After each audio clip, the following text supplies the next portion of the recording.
नमस्कार, सुप्रभातम कार्यक्रम में आप सभी का स्वागत है, जिसमें आप देखते हैं भारतीय संस्कृति, संस्कृत, विविध ज्ञान और स्वास्थ्य पर आधारित विभिन्न प्रभाग। मैं हूं लता वशिष्ठ।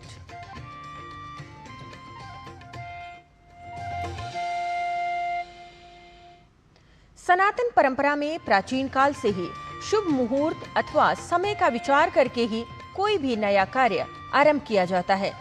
कार्य की सफलता के लिए मुहूर्त का निर्धारण करना एक वैज्ञानिक प्रक्रिया है जो ज्योतिष विद्या के अंतर्गत आती है। तो चलिए कार्यक्रम की शुरुआत करते हैं और ज्योतिष के काल गणना पर आधारित जान लेते हैं आज का पंचांग। आज का पंचांग युगाब्द 5127, विक्रम संवत 2082, शक संवत 1947, दक्षिणायन, आश्विन मास, कृष्ण पक्ष, तृतीया तिथि, बुधवार, रेवती नक्षत्र। आज का दिन सभी के लिए मंगलमय हो। मुहूर्त का तात्पर्य समय के उस भाग से है जो ग्रहों नक्षत्रों के प्रकाश से एक विशेष स्थिति में प्रभावित हो रहा हो। ये प्रभाव किसी विशेष कार्य के लिए अनुकूल या प्रतिकूल हो सकता है। हमारे लिए क्या अनुकूल है और क्या प्रतिकूल है, इसका ज्ञान हमारे सुभाषित अथवा प्रेरक वचन भी देते हैं। आज का प्रेरक विचार सुनने के लिए कार्यक्रम में आगे बढ़ते हैं और आपको सुनाते हैं आज का सुभाषित। मानसं शमयितस्मान् ज्ञानेनाग्निमिवाम्बुना प्रशान्ते मानसे यस्य शारीरमुपशाम्यति।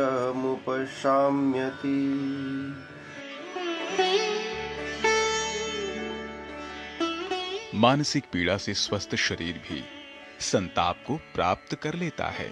अतः ज्ञान के द्वारा मानसिक दुख का निवारण उसी प्रकार करना चाहिए जिस प्रकार जल के द्वारा अग्नि को शांत किया जाता है।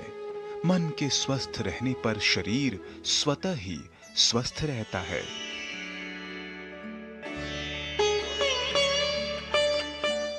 Mental stress leads to psychosomatic illnesses in body. Therefore, with acquisition of knowledge, stress should be relieved. The way fire is doused with water, healthy mind will automatically heal body to make it healthy. Kashi, जिसे वाराणसी और बनारस के नाम से भी जाना जाता है, केवल एक प्राचीन शहर नहीं है, बल्कि ये भारतीय संस्कृति, अध्यात्म और कला का एक जीवंत प्रतीक है। यहाँ की साड़ियों का इतिहास उतना ही पुराना है जितनी ये नगरी, और इनकी बुनाई की परंपरा सदियों से यहाँ के बुनकरों की पहचान बनी हुई है। आइए विस्तार से जानते हैं बनारस की साड़ियों के बारे में।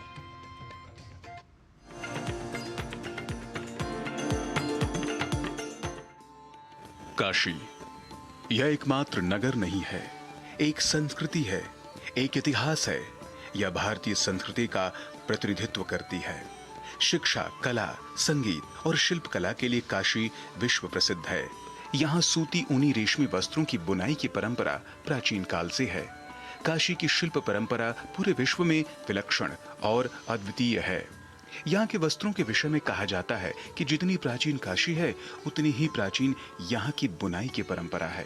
कई धार्मिक ग्रंथों में भी काशी में बने सुंदर वस्त्रों का उल्लेख मिलता है। काशी में वस्त्रों के बनने की परंपरा वैदिक काल से लगभग है, क्योंकि दुनिया का ये सबसे प्राचीनतम जीवित शहर है और कहा गया कि ये साक्षात शिव का शहर है। तो यहाँ पे जो वस्त्रों की परंपरा रही है, जो वस्त्रों की बिनाई की जो तकनीक रही है, वो अत्यंत प्राचीन काल से है। और यहाँ पे रेशम के वस्त्रों की बिनाई का काम अत्यंत प्राचीन काल से है। काशी पहले सूती वस्त्रों के लिए प्रसिद्ध था।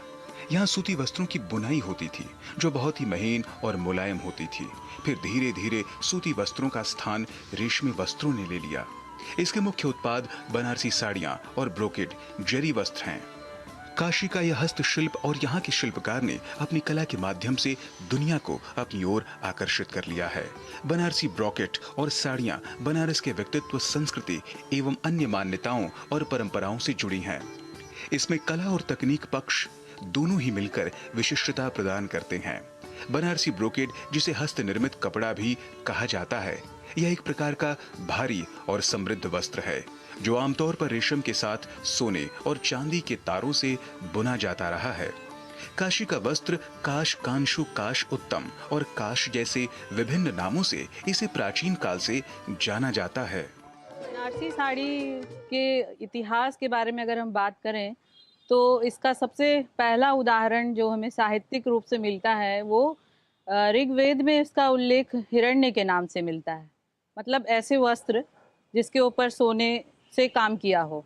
उससे यह पता चलता है कि ऋग्वैदिक काल में भी स्वर्ण से काम किए गए वस्त्र जो हैं समाज में प्रचलित थे और लोग उसका बहुतायत इस्तेमाल कर रहे थे। और जो उस समय के साहित्य हैं वो भी ये बताते हैं कि सोने के और चांदी के तारों से काम किए गए वस्त्रों का बहुत ही सुंदर उल्लेख मिलता है।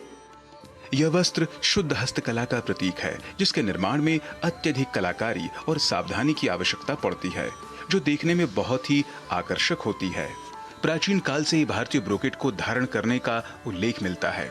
धीरे धीरे बनारस के बुनकरों ने बनारसी ब्रोकेड की तरह रेशम के साथ सुनहरी अथवा रुपहली जरी से बनारसी साड़ियों का निर्माण करना शुरू किया।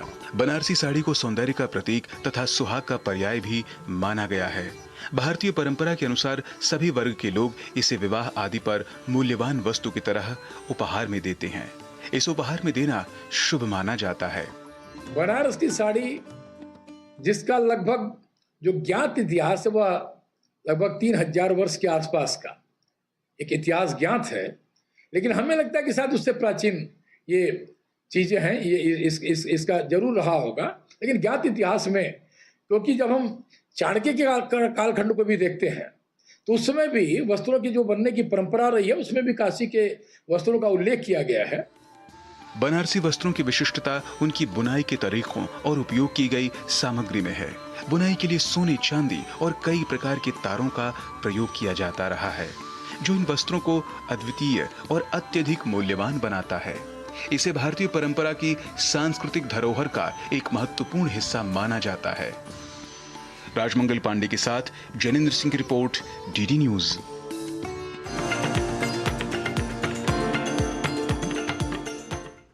तो भारतीय ज्ञान परंपरा में आपने देखा कि किस प्रकार से काशी नगर न केवल भगवान शिव का नगर है, न केवल भारतीय ज्ञान परंपरा का नगर है, बल्कि यहाँ बुनाई और कढ़ाई का भी एक प्राचीन इतिहास रहा है।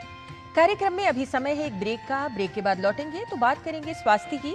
आप देखते रहिए डीडी न्यूज।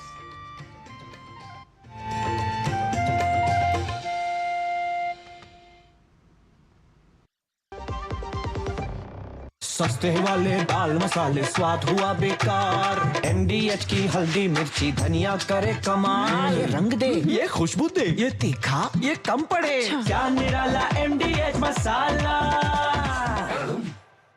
ये विशाल है ना, इसका सब प्रॉपर चलता है। कल उसके बैंक अकाउंट में 15,000 रुपए का फ्रॉड हुआ है, पता है?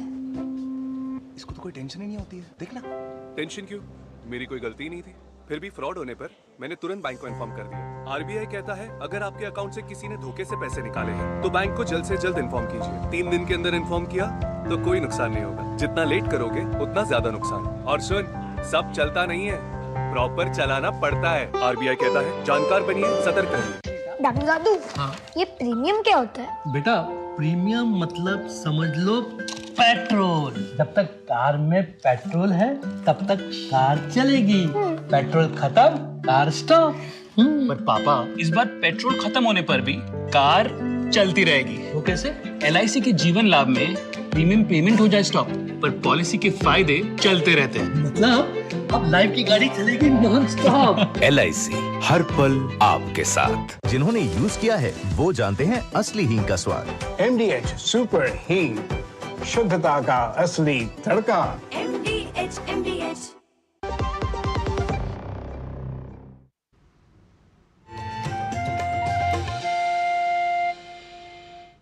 ब्रेक के बाद आपका पुनः स्वागत। आप देख रहे हैं हमारा विशेष कार्यक्रम सुप्रभातम, जिसमें अब बात करेंगे स्वास्थ्य की। हृदय हमारे शरीर का महत्वपूर्ण अंग है। जो नियमित रूप से धड़कता है और शरीर में रक्त का संचार करता है। हृदय की असामान्य धड़कन समस्या उत्पन्न कर सकती है। आइए समझते हैं हृदय की असामान्य धड़कन समस्या के विषय में। चलिए रिपोर्ट देखिए।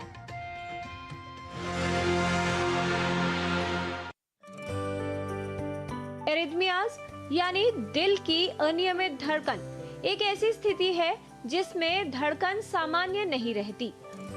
हमारी सामान्य धड़कन जिसे साइनस रिदम कहा जाता है। दिल की धड़कन दो तरीके से प्रेजेंट करती है, एक होता है ब्रेडियरिथमियाज और एक होता है टैकीरिथमियाज। तो सिंपल भाषा में ब्रेडियरिथमिया मीन्स कि धड़कन स्लो हो जाना और टैकीरिथमियाज मीन्स धड़कन तेज हो जाना। तो ब्रेडियरिथमियाज यूजुअली ओल्ड एज में प्रेजेंट करता है, जब हमारे खुद का दिल का करंट स्लो होना शुरू हो जाता है 60 साल, 70 साल, 75 साल इसके बाद। और अगर हार्ट रेट बहुत स्लो हो जाता है तो इन लोगों को चक्कर आने लगते हैं और ये बेहोश होकर गिर जाते हैं। तो इन लोगों को हमें पेसमेकर लगाना पड़ता है। दूसरा होता है टैकीरिथमियाज। टैकीरिथमियाज डिफरेंट तरीके से different chamber of the heart से ऑरिजिनेट करते हैं। तो नॉर्मली वो जब तेज हो जाती है हमारी धड़कन, अगर वो नीचे वाले चैम्बर से आ रही होती है तो उसे वेंट्रिकुलर टैकीकार्डिया बोलते हैं, और अगर वो ऊपर वाले चैम्बर से आ रही होती है उसे सुप्रावेंट्रिकुलर टैकीकार्डिया बोलते हैं। एरिथमिया को अनियमित दिल की धड़कन के रूप में भी जाना जाता है। ये अवस्था तब होती है जब हृदय की धड़कनों का समन्वय करने वाले विद्युत संकेत ठीक से काम नहीं करते। हृदय अतालता यानी असामान्य हृदय गति होने पर दिल के फड़कने या तेजी से दौड़ने जैसा महसूस हो सकता है। कुछ एरिथमियाज गंभीर और संभावित रूप से घातक लक्षण भी उत्पन्न कर सकते हैं। हमारे सामान्य साइनस रेट 60 से 100 प्रति मिनट के बीच रहता है।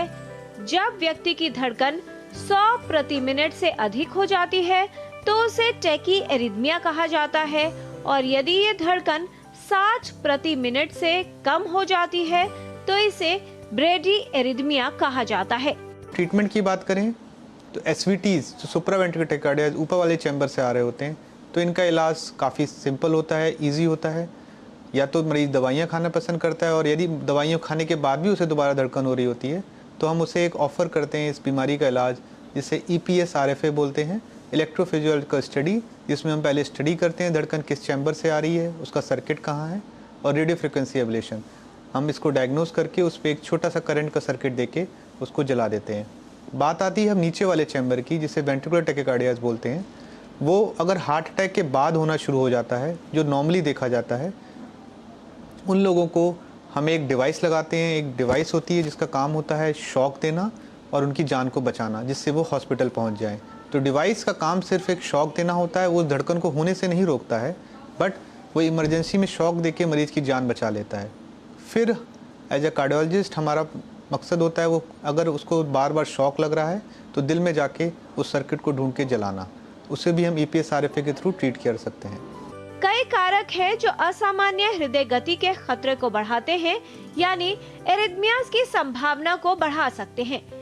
कॉर्नरी धमनी रोग, हृदय की समस्याएं और हृदय की सर्जरी होने पर, जन्मजात हृदय रोग, थायराइड की समस्या, कुछ दवाएं और सप्लीमेंट, मधुमेह का अनियंत्रित होना, उच्च रक्तचाप, ऑब्स्ट्रक्टिव स्लीप एपनिया, इलेक्ट्रोलाइट का असंतुलन, शराब का अधिक सेवन करना, कैफीन या निकोटीन का उपयोग करना, इन सभी से हृदय गति असामान्य होने की संभावना हो सकती है।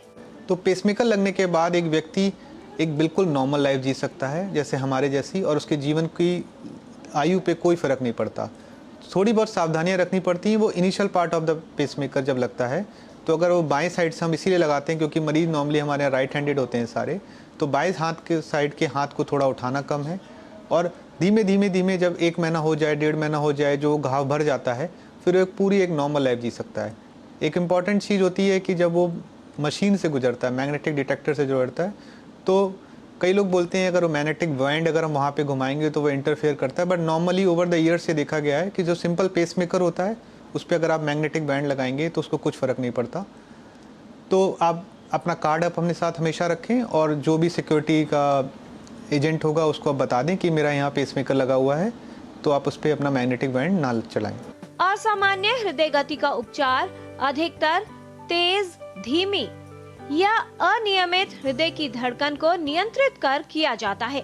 इसके अलावा हृदय को स्वस्थ रखने वाली जीवन शैली को अपनाकर इस समस्या की संभावना को कम किया जा सकता है।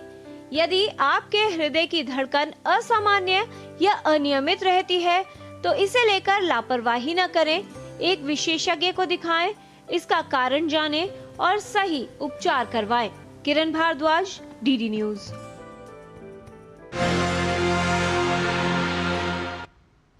तो अब क्रम है योग का। आयुर्वेद में भी शरीर से संबंधित सभी बीमारियों का उल्लेख किया गया है और उसके उपचार के बारे में भी विस्तार से बताया गया है। योग क्रम में आज बात करेंगे शरीर में होने वाले रक्तचाप के बारे में। रक्तचाप की समस्या का अधिक होना शरीर के लिए संकट का कारण बन सकता है, जिससे कई समस्याएं उत्पन्न हो जाती हैं। आइए देखते हैं कुछ यौगिक क्रियाएं जो रक्तचाप को नियंत्रित करने में उपयोगी हैं।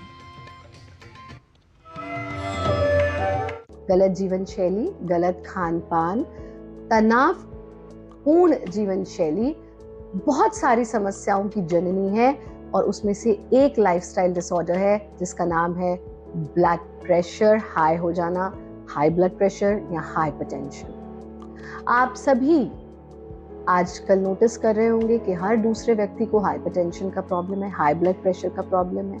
ये सच है कि जब हमारी नसों से ब्लड का सप्लाई यानी या तो तनाव से नर्व्स का कॉन्ट्रैक्ट हो जाना तब भी ब्लड प्रेशर हाई हो जाता है, या फिर ब्लड का इतना थिक हो जाना कि वो ट्रैवल नहीं कर पा रहा बॉडी में और उसके ट्रैवल करने के लिए हमें हमारे हार्ट को एक्स्ट्रा पंप करना पड़ता है, तो हम कहते हैं ब्लड प्रेशर हाई हो गया।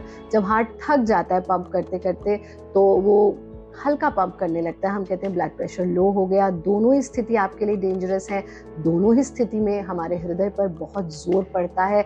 महत्वपूर्ण है कि हम सही दिनचर्या अपनाएं, सही जीवन शैली अपनाएं, सही भोजन का इंटेक लें, सही अमाउंट ऑफ फ्लूइड्स अपनी डाइट में ऐड करें और सबसे महत्वपूर्ण चीज़ कि हम सही पोस्चर होल्ड करें। हमें लगता है BP has nothing to do with posture. जितना आप सीधा रहेंगे उतना ऑक्सीजन का फ्लो बॉडी में बढ़ेगा, आपके लंग्स का एक्सपेंशन होगा। जितना भीतर ऑक्सीजन का फ्लो बढ़ेगा उतना आपके रक्त का प्रवाह बेहतर होगा। तो अगर आप बहुत अधिक इस तरह से झुके रहते हैं, फोन देखते रहते हैं, झुक करके रहते हैं, बैठते गलत पोस्चर से हैं, तो बहुत आसान काम जो आप अपने ब्लड प्रेशर को ठीक करने के लिए कर सकते हैं वो है सही पोस्चर को होल्ड करना। कोशिश करें सीना ऊंचा रख के बैठें। दूसरा काम, दिन में जब भी समय मिले, बहुत आसान सी चीजें बता रहे जो सब व्यक्ति कर सकता है। दूसरा काम, जब भी समय मिले लंबा गहरा सांस लीजिए, सांस छोड़ दीजिए। ये आप दफ्तर में भी कर सकते हैं, गाड़ी में भी कर सकते हैं, घर पर भी कर सकते हैं। इसके लिए कोई टैक्स नहीं लगेगा, हर कोई कर सकता है। तीसरा काम, गिन करके 3 से 4 लीटर पानी पीजिए। आप देखेंगे जिन लोगों का बीपी हाई या बहुत लो रहता है वो बहुत कम पानी पीते हैं। क्यों? हमें याद ही नहीं आ रहा हमें पानी पीना है। तो फ्लूइड्स की क्वांटिटी को बढ़ाइए, बहुत गरिष्ठ भोजन को अवॉइड कीजिए, 7 बजे तक लास्ट मील ले लीजिए और योग निद्रा का अभ्यास रेगुलर कीजिए। कोशिश कीजिए 2000 to 5000 स्टेप्स ऑफ वॉकिंग जरूर करें। अगर आप घर से बाहर नहीं जा सकते वॉक करने के लिए तो घर पर ही अगर आप हर मील के बाद 20 मिनट चल लेते हैं, बहुत आसान है, 20 मिनट हर कोई चल सकता है, तो आपकी 60 मिनट की वॉकिंग हो गई। और क्या चाहिए, है ना सुगम सी बात। अभ्यास में सिर्फ 2 चीजें आपको करनी है। वैसे तो पूरा योगाभ्यास करें, बहुत महत्वपूर्ण है, पर अगर नहीं कर पा रहे तो जो चीजें हमने बताई हैं वो करें, साथ में ये अभ्यास लें।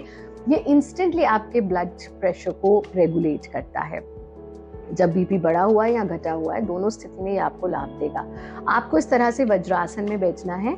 अपने हाथों को इस तरह से अपने टखनों के आसपास रख लीजिए कि अंगूठा अंदर की ओर रहे, उंगली बाहर की ओर। अब कमर को सीधा रखा, गर्दन को पीछे ढीला छोड़ दीजिए, बिल्कुल ढीला छोड़ दीजिए और पूरा ध्यान ले आइए भ्रू मध्य पर, यानी स्पेस बिटवीन द आईब्राउज। यहाँ पर जो भी विचार आ रहा है उसे आने दें, जो जा रहा है जाने दें। यानी do not hold any thought, neither hold any thought nor invite any thought. आनंद मदिरा। जैसे ही आप ये करेंगे आपके स्ट्रेस लेवल्स लो हो जाएंगे। आप देखेंगे कि आपका ब्लड प्रेशर नॉर्मल होना शुरू हो जाएगा।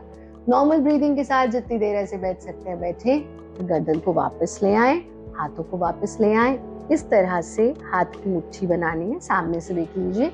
इस तरह से मुट्ठी बनानी, बिल्कुल आनंद मदिरा के बाद करना है। एक दाई मुट्ठी को बाईं बगल में, बाईं मुट्ठी को दाईं बगल में टिकाया और हाथों को नीचे ले जाएंगे।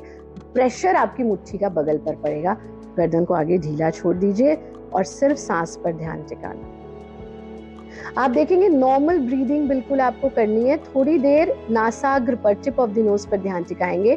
तो किसी को तो नासाग्र पर ठंडा लगने लगेगा, किसी को गर्म लगने लगेगा। दोनों स्थिति नॉर्मल है, बस यहाँ थोड़ी देर रुकना। जितनी देर आराम से आनंद के साथ बिना डिस्कम्फर्ट के रुक सकते हैं रुके।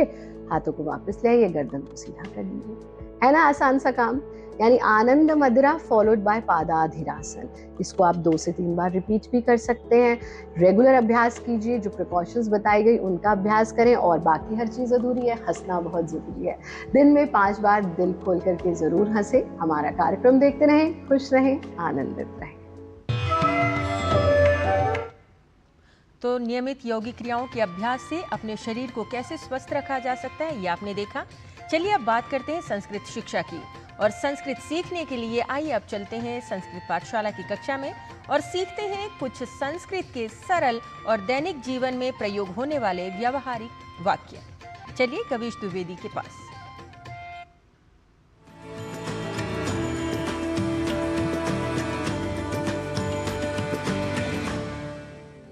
नमो नमः मित्राणि।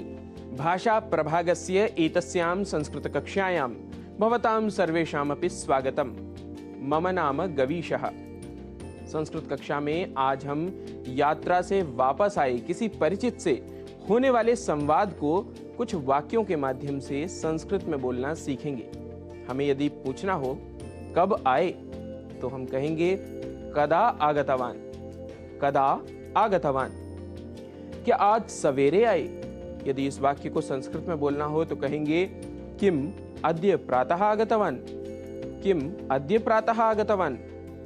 यदि पूछना हो यात्रा कैसी रही, तो कहेंगे कथम आसीत् प्रवासः। कथम आसीत् प्रवासः। यात्रा के लिए संस्कृत में प्रवासः इस पद का प्रयोग किया जाता है। वैसे यात्रा शब्द भी संस्कृत का ही शब्द है। यदि कहना हो यात्रा व्यवस्था तो ठीक थी, तो संस्कृत में कहेंगे प्रवास व्यवस्था तु समीचीना स्यात्। प्रवास व्यवस्था तु समीचीना स्यात्। कितने दिनों की यात्रा थी? यदि यह वाक्य हो तो संस्कृत में कहेंगे कति दिनानां प्रवासः आसीत्। कति दिनानां प्रवासः आसीत्। क्या अकेले गए थे? इसे संस्कृत में कहना हो तो कहेंगे किम एकाकी गतवान। किम एकाकी गतवान। यदि कहना हो नहीं नहीं परिवार के साथ गया था, तो संस्कृत में कहेंगे नैव सपरिवारं गतवान आसम। नैव सपरिवारं गतवान आसम। रास्ते में एक दुर्घटना हुई। यदि यह वाक्य हो तो संस्कृत में बोलेंगे मार्ग मध्ये दुर्घटना संजाता। मार्ग मध्ये दुर्घटना संजाता। किसी को कोई चोट नहीं आई। विशेषतया कोपि न आहतः। विशेषतया कोपि न आहतः। यदि हमें वाक्य बनाना हो 3 दिन वहां रुके, तो इसे संस्कृत में कहेंगे दिनत्रयम् तत्र स्थितवन्तः। दिनत्रयम् तत्र स्थितवन्तः। क्या इतना ही सामान है? यदि यह पूछना हो तो संस्कृत में पूछेंगे वस्तूनि एतावन्ति एव किम। वस्तूनि एतावन्ति एव किम। अरे बहुत थक गया हूं। अत्यंतम श्रान्तः अस्मि भोः। अत्यंतम श्रान्तः अस्मि भोः। यदि वाक्य हो कौन प्रतीक्षा कर रहा है, तो संस्कृत में कहेंगे कः प्रतीक्षते भोः। कः प्रतीक्षते भोः। यदि वाक्य बनाना हो ऑटो रिक्शा में चलते हैं, तो संस्कृत में कहेंगे त्रिचक्रिका यानेन चलामः। त्रिचक्रिका यानेन चलामः। क्यों व्यर्थ खर्च करें? यदि यह वाक्य हो तो कहेंगे किमर्थम वृथा व्ययः इति। किमर्थम वृथा व्ययः इति। वहां क्या क्या देखा? यदि यह पूछना हो तो संस्कृत में पूछेंगे तत्र किम किम दृष्टवान। तत्र किम किम दृष्टवान। यदि वाक्य हो बहुत से स्थान देखे, तो संस्कृत में कहेंगे विविधानि स्थलानि दृष्टवान। विविधानि स्थलानि दृष्टवान, जानते हो बहुत सुंदर था। संस्कृत में कहेंगे जानाति किम अति सुंदरम आसीत। जानाति किम अति सुंदरम आसीत। मित्रों, आशा है सिखाए जा रहे वाक्यों को आपने भी मेरे साथ जोर जोर से बोला होगा। आज के सिखाए गए वाक्यों को ध्यान करते हुए आप करते रहिए अभ्यास। सीखने के क्रम में कुछ और नए विषय, नए वाक्य लेकर होंगे आपके समक्ष उपस्थित। तब तक के लिए नमस्कारः, नमो नमः, पुनः मिलामः।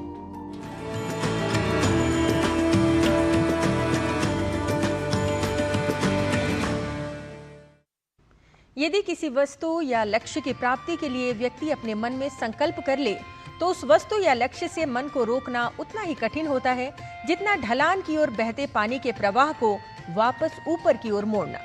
इसलिए सोच समझकर सकारात्मक संकल्प लें, उस संकल्प को पूर्ण करने के लिए निरंतर प्रयत्न करते रहें और अपनी दिशा और दशा के परिवर्तन से अपने लक्ष्य को पूर्ण करें। समाज की प्रगति में सहायक बनने का प्रयास करें। सुप्रभातम कार्यक्रम में आज बस इतना ही। हमें पूरी टीम के साथ दीजिए अनुमति और आप देखते रहिए डीडी न्यूज। नमस्कार।